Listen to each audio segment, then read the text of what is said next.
He wants you to come in there.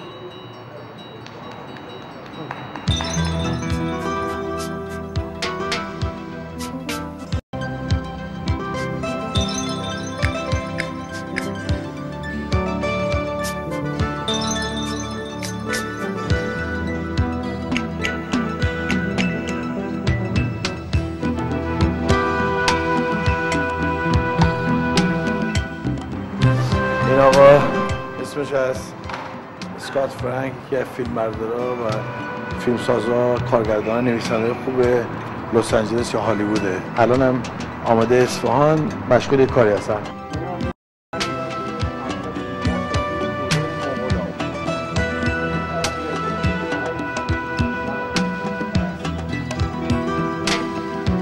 Why are you drinking a tea?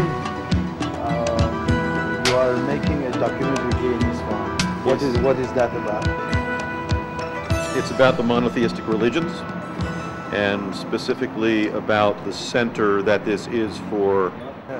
یک مستند در مورد ادیان الهی که یکتاپرستند.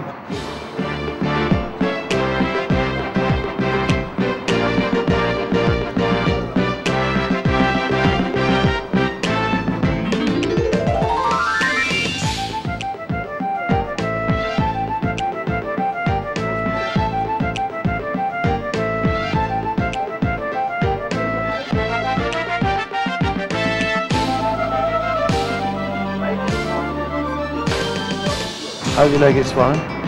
Oh, it's very beautiful. دیگه خیلی کشور قشنگه. شهر قشنگیه. خیلی ما لذت بردیم اینو. آقا خودتون کجایی هستید؟ من اصلا کرمانشاهی هستم. کرمانشاهی هستید. ماشاءالله.